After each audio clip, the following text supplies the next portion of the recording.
Hello friends, welcome back to my YouTube channel, Reviews with Manor. Today I will give you a detailed recap of ongoing K-drama, In Hanyang, whose 8 out of 16 episodes have been released yet. So here is the detailed recap of episode 1 to 8. In Hanyang. Episode 1 starts with Deok-soo entering a gambling tavern and slyly approaching Mandal, the best gambler in town. Mandal underestimates Deok-soo and allows her to join him. Deok-soo takes all his money, so Mandal bets the young Cheonru. Red certificate. They agree that there will be no takebacks, and Deok-soo wins the card. However, Mandal breaks his word and starts begging to get the certificate back. To get into the recruitment exam, one needs the certificate. He begs Deok-soo to refund it, but with the help of a friend who works at the tavern, they cause commotion and escape. Meanwhile, Deok-soo and her friend excitedly escape. It turns out that Deok-soo intentionally approached Mandal to get the certificate. She has long yearned to enter Yongcheonru, the luxurious guest house in Joseon. It is run by Makdong and Maehwa. As she looks at the gates of Yongcheonru, Mandal finds her and takes her friend as hostage. A fight ensues, and Deok-soo and Mandal struggle over the certificate. Simultaneously, Lee-eun follows the palanquin out of Yongcheonru, but loses track of it when he runs into Deok-soo fleeing from Mandal. Disappointed, he decides to settle the issue between the two by tearing up the red certificate.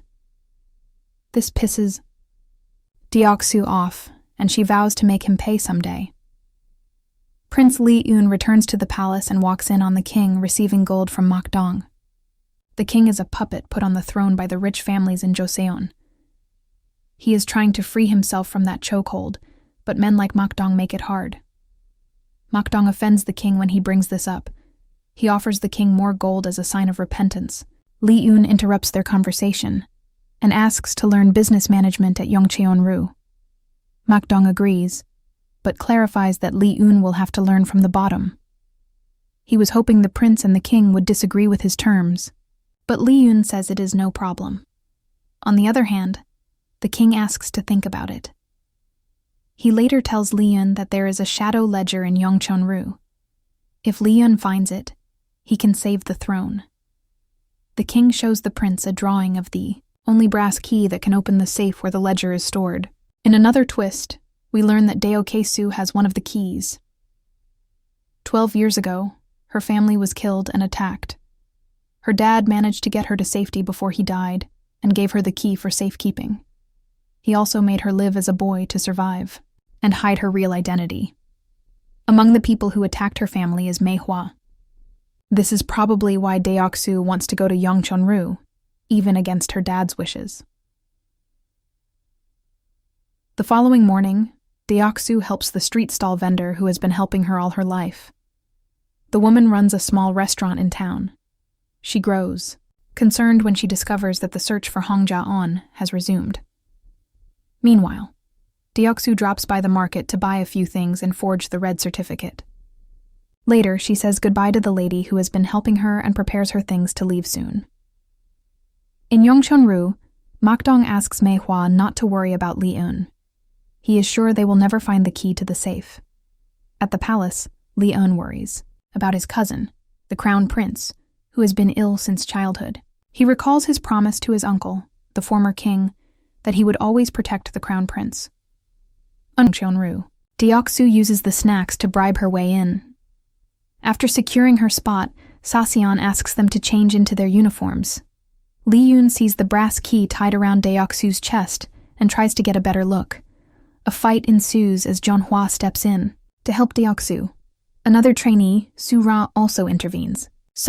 Meanwhile, Maehwa heads back to Makdong's office to keep him up to date. She raises concerns about Lee-eun and Jeonhwa's training together. However, Makdong says it will be fine. He believes it is time for Jeonhwa to learn how to handle the royal family. Makdong takes great pride in installing the current king and wants Jeonhwa to choose the future king. After all, as he says to Maehwa, money runs the world, and even the king becomes a puppet in the face of money. Meanwhile, Saseon continues to train the apprentice while deducting points from those who make mistakes. On the first day of training, the apprentice gets a tour of Yongcheonru. This also allows us as viewers to get a better view and understanding of how Yongcheonru works. The system is structured in a strict, financially driven order, with the rich given the best room and treatment. It offends Lee Yoon when Saseon says their richest client is a king. Lee Yoon considers this a treasonous remark, but the other apprentices find his reaction odd. Most of them vow to stay away from him, including Deok-soo. Later, the apprentices are sent to their respective rooms. Deok-soo, Junhwa, Lee Yoon, and Soo-ra end up sharing the elementary room. The other group of kids from rich families start mocking them. Everyone settles into their room and starts sewing their identification numbers on their uniform. Being the prince, Lee Eun is unable to sew. The discussion switches to taking a group shower, but Deok-soo refuses to shower with everyone else. Elsewhere, at a local entertainment joint, Mei-hwa joins a group of men on behalf of Mokdong. The leader of this group is the Minister of War, Young Rak. He is offended that Mokdong intercepted the gold bars meant for him. However, Mei-hwa tries to appease the men by gifting them the best ginseng that the king normally gets. She also serves Young Rak an expensive wild wine. Young Rak is pleased but still asks to get his gold back. Back in Yongcheonru, Deok-soo tries to find Mei-hwa's room but fails. In the meantime, Lee Yoon secretly summons his bodyguard to help him sew his identification number into the uniform. He also checks the picture of the keys and decides to confirm his suspicions about the key on Deok-soo's chest. Later, he spots Deok-soo secretly taking a bath on the other side, the women's hostels. He helps her hide when a group of female servers come to the well to fetch water. He then confesses that he will not stop until he figures out why she is at Yongcheonru. For this reason, he doesn't want her to be kicked out of the training just yet. Even as he sleeps, Lee Eun can only think about the keys. His dad told him that Mokdong had one and is looking for the other one. Lee Eun wonders how Deok-soo came to have the key. Outside Yongcheonru, the police discover the body of Mandal. Someone killed him using a sword with a dragon mark.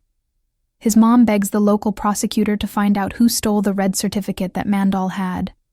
She explains that whoever took it must be the killer. The news gets to Mei-hwa quickly, and she informs Mokdong. Mokdong is almost impressed that someone would kill to work at his establishment. However, he asks Mei-hwa to find the culprit and hand him to the police. The next day, the bullies continue to harass Deok-soo, Junhwa, Soo-ra, and Lee Eun. They assume they are from a poor family, and that is why they have the least luxurious rooms.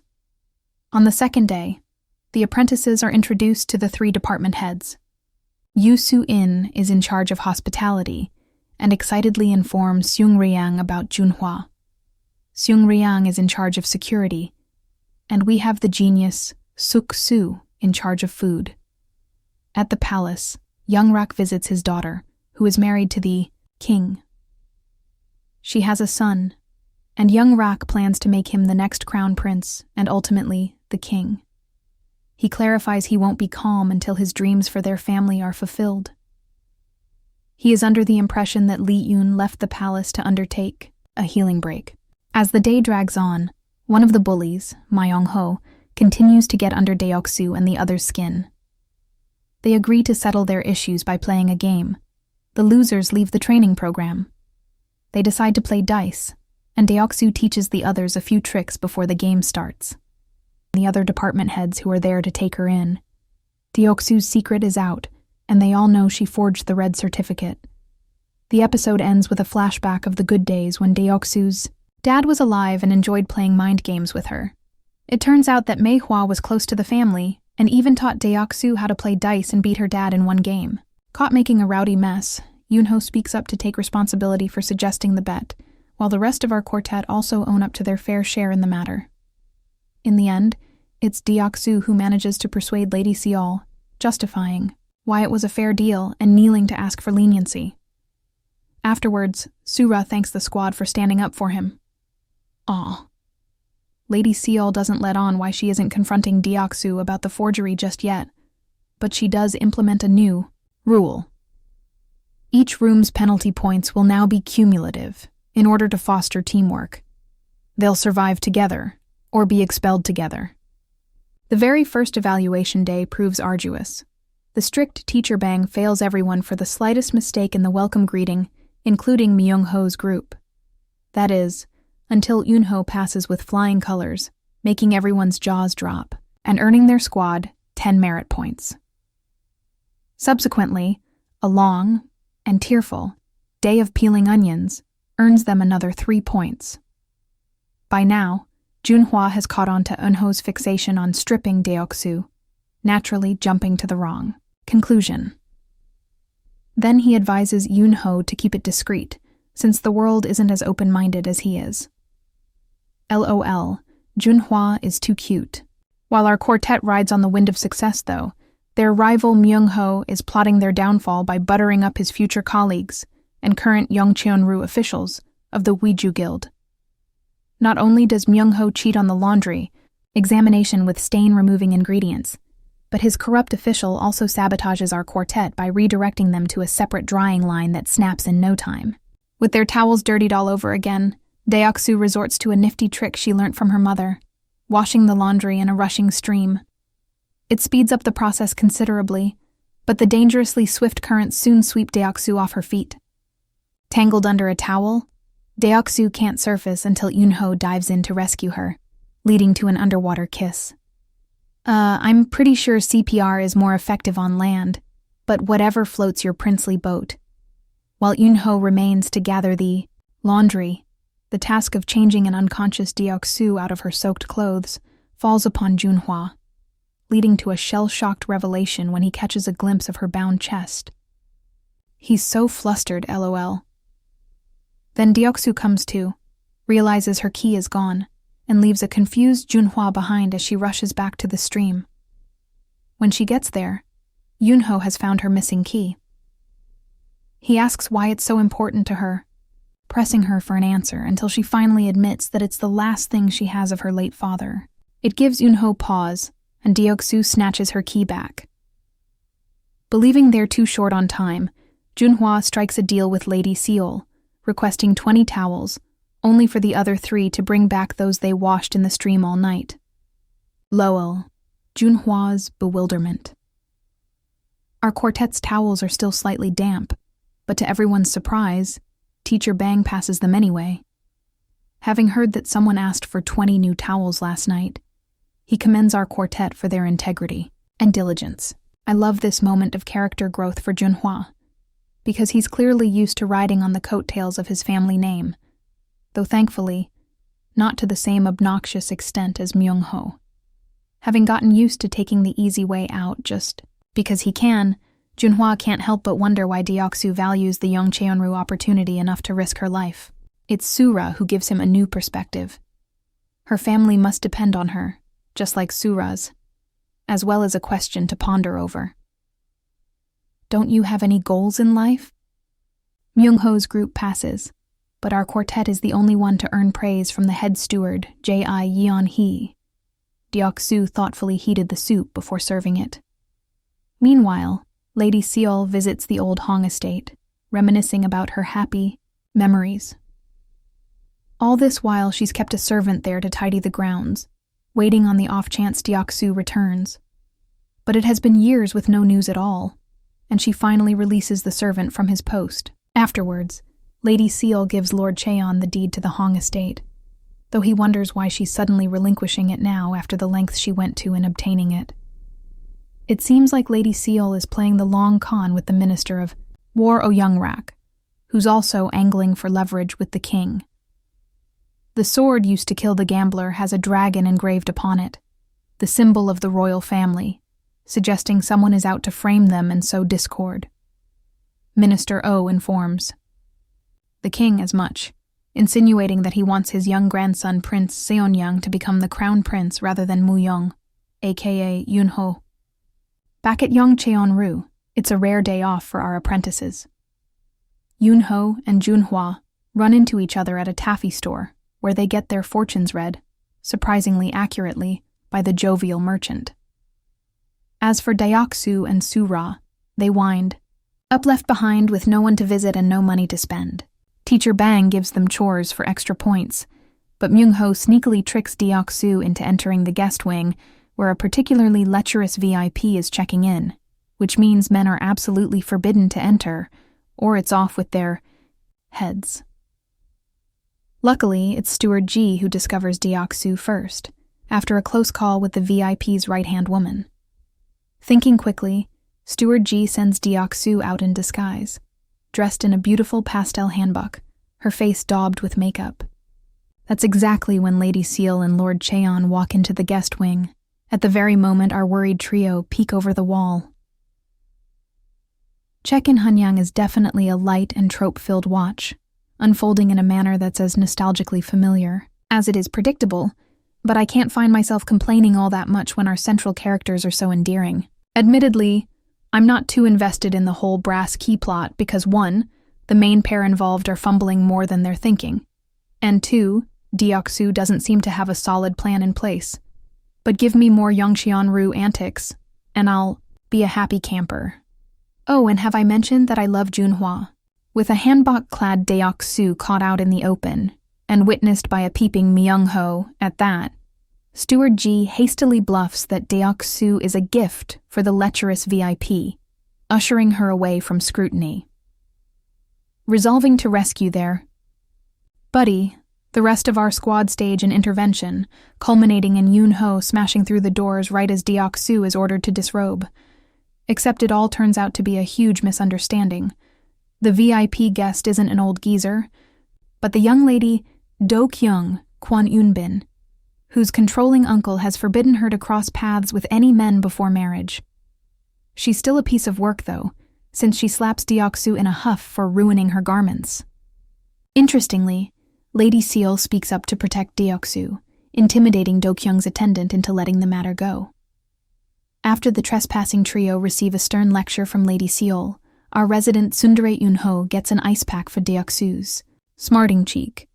And of course Junhwa has the exact same idea, but ends up a step too late as always. As it turns out, Do-kyung is more than just a spoiled brat. She's the niece of the calculative Minister of War, who seeks to use her as a pawn in a political marriage to Yoon-ho. Stifled by her uncle's puppeteering, the suffocated Do-kyung winds up taking her frustrations out on the people around her, acting out in the small ways she can afford. That's why, when the astute Lady Seal offers to let Do-kyung preside over the final hospitality exam and be served like a queen, in an attempt to appease her for the hanbok fiasco, Do-kyung does everything she can to make our apprentices' lives difficult. Hurt people. And when Do-kyung releases her pet parrot and demands that Deok-soo and Ko-er search for it, it's clear Do-kyung sees herself in the caged bird. Deok-soo realizes as much and decides to switch tack entirely, folding 2 origami birds for Do-kyung. Life is less lonely with a companion after all. Deok-soo suggests a bet on a game of dice rolling, and the way Do-kyung's eyes immediately light up confirms that all she's ever wanted is a friend. Of course, Deok-soo wins, which means she gets to sneak Do-kyung out for a night stroll. Dolling up Sura as a diversion and dressing Do-kyung in apprentice robes, our quartet plans a night picnic, which Yoon-ho and Deok-soo end up arriving at first. While attempting to catch fireflies to fill a lantern, they accidentally grab each other's hands instead, leading to a charged moment under the romantic moonlight. Alas, Myung-ho's witnessed their escapade, and he immediately reports them to Lady Seal. Even then, Deok-soo keeps mum about Do-kyung's loneliness, and in turn, Do-kyung speaks in their defense and passes both trainee groups. Bristling, Myung-ho accuses Deok-soo of being a woman, going as far as to rip her clothes, which reveals the gnarly scar from the wound she incurred on the night of her father's murder. It's irrefutable evidence for Lady Seal, who'd recognized Deok-soo's dice techniques, but closed an eye to it as mere coincidence, and she's deeply rattled by the revelation that Deok-soo is Lord Hong's missing daughter. In any case, the apprentices are dismissed for the night. Adorably, Yoon-ho assumes Deok-soo's been avoiding public showers all this while because she's embarrassed about her scar, awkwardly proclaiming that it's nothing to be ashamed of. His heart's in the right place. Meanwhile, Junhwa, thoughtfully reserves a private bath under his name for Deok-soo to use. But again, he misses his timing. Such is the fate of the second lead. Bent on obtaining irrefutable evidence that Deok-soo's not the man she pretends to be, Myung-ho and gang peek in on Deok-soo showering, zeroing in on her scarred shoulder, only to be shocked by chiseled abs. But after the troublemakers scurry off, the man lowers the towel from his face, revealing that it was Sura all along. It turns out that after Myung-ho tried to sow seeds of doubt in him, Sura went in the complete opposite direction and instead offered a listening ear to Deok-soo as a fellow breadwinner. She'd finally confided her secret, and our freshly showered heroine thanks Sura for being someone she can trust. With one minion kicked out as a peeping Tom scapegoat, the 7 remaining apprentices are all officially appointed. They're rewarded with a day as a Yongcheonru guest, and Yoon-ho and Deok-soo end up sharing a newlywed suite, bickering over a foot bath and applying a clay mixture on each other's faces. The latter has them both flustered by the proximity, and when Deok-soo has a nightmare of her father's death, Yoon-ho gruffly offers a peach blossom branch to chase away her distressing dreams. She's moved by his kindness, while he can't stop gazing tenderly at her. But of course, neither of them are anywhere close to realizing their feelings just yet. The next day, the morning of the appointment ceremony dawns. As luck would have it, Lord Cheon had inadvertently revealed the location of his quarters when he invited Yoon-ho over to flaunt the blatant disrespect of its royal motifs in his face. While Lord Cheon presides over the ceremony, Yoon-ho's bodyguard searches his quarters for the brass key, and he finds it. But right then, Deok-soo is arrested as a murder suspect, shocking everyone in attendance. It seems Lady Seol finally tipped the investigation bureau off. Ooh, side note, Yoon-ho's obliviousness cracks me up, with how he's quick-witted in literally every other aspect but hopelessly dense when it comes to Deok-soo. Junhwa's worried fretting and anxious jealousy make it even funnier because Yoon-ho's not even consciously trying to make moves on Deok-soo, he just has the drama-land male lead buff. Though Junhwa's right on one count, Yoon-ho's falling hard for our heroine, even if he doesn't realize it yet. Picking up where we left off last week, Deok-soo is unceremoniously apprehended during Yongcheonru's appointment ceremony. It's all thanks to Lady Seol tipping off Minister Oh, describing Deok-soo as the bait that will catch a bigger fish. With that, the Minister of War personally oversees Deok-soo's public interrogation, and Yoon-ho quickly realizes the aim is to draw him out. Worse yet, his sword is missing. Someone stole it, which means the murder weapon belongs to him.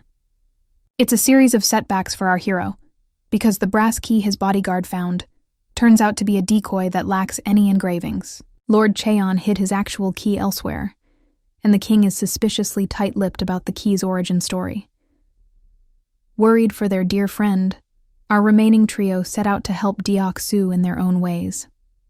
Sura holds the fort alone back, at Yongcheonru, while Junhwa tries and fails to pawn off his wares in order to bribe Minister Oh. Alas, Lord Cheon is all about tough love. When Junhwa attempts to offer himself up as collateral for Deok-soo's release, he gets 2 harsh lessons drilled into him. First, to never waste resources on the useless, and second, to use the innkeeper only as a vassal. Meanwhile, Lady Seol pays Deok-soo's adoptive family a visit, offering consolation money alongside her wanted poster. Vowing revenge, Deok-soo swipes a guard's keys and escapes, but her freedom is short-lived, and all she walks away with is a twisted ankle. As for Yoon-ho, he bites the bullet and confronts Minister Oh directly, knowing he's the true target. Requesting for him to release the innocent Deok-soo, Yoon-ho agrees to support the young Prince Seonyang's appointment to the crown prince, and that seals the deal. So much for Junhwa and his measly silver ingot. Oh. Since the not-so-bright Minister Oh released Deok-soo from custody, instead of handing her over to Lady Seol, our innkeeper takes matters into her own hands, instructing Teacher Bang to terminate Deok-soo's employment. But our heroine is one step ahead, having already approached Lord Cheon and struck a deal to prove her right to stay at Yongcheonru. She'd proposed the creation of the one facility that Yongcheonru doesn't have yet, a gambling den. Needless to say, such a business venture is as risky as it is illegal. Yoon-ho and Junhwa attempt to dissuade Deok-soo, while Sura even walks out, But our budding entrepreneur won't back down from her final opportunity. Then Myung-ho ends up inadvertently helping our quartet when he deliberately sabotages Sura into ruining a guest's expensive silk. Deok-soo steps up to pay his debt with the money Junhwa made from pawning his things, properly this time. Deok-soo's sincere loyalty finally gets through to Sura, while Eun-ho ropes in his bodyguard to act as a rich investor and provide capital. Soon enough, all 4 members of our quartet are hard at work putting the gambling den together from scratch, clearing out the dusty old annex and carving game pieces by hand. Before long, Bulrako, meaning isn't it fun, is ready to open its doors, and Deok-soo makes a bold suggestion. Inviting Lady Seol to be the gambling den's head dealer, Deok-soo begins a practice game to needle her. The memories of their past make Lady Seol falter, allowing Deok-soo to claim her peace and win. Deok-soo vowed that she'd catch Lady Seol, and now she has. Thoroughly unsettled, Lady Seol resorts to threatening Deok-soo with her missing poster impaled upon a sword, delivered right to Bulrako's doorstep. But Deok-soo is unfazed, and she counters by telling Lady Seol to meet her at the Old Hong residence if she wants her sword back. Long ago, you taught me that to win, one should switch to a game they have the upper hand in. No! You can't tell me that's the end of Lady Seol. The tension between her and Deok-soo was just starting to heat up too, and I'm already lamenting the loss of their quick-witted face-offs and layered conversations. I wouldn't be surprised if Lady Seol was protecting Deok-soo in her own misguided way, trying to chase her away from Yongchon-ru and towards safety. But perhaps she played the long con a little too long. If this isn't a fake-out, I'm excited to see how the drama deals with the fallout of its heroine stooping to a bloody revenge. This week gave us several flashbacks to contextualize Lord Cheon and Lord Hong's friendship, and their dynamic is pretty telling. There's the humble and righteous Lord Hong who consistently behaves with integrity, and then there's the greedy Lord Cheon, who's always coveted greater fortunes, even that of his closest friend. Lord Hong has always shared what he has, from the 2-part brass key to the auspicious name, Jaehua, that a taffy fortune teller gave him. And the more he gives, the more Lord Cheon takes.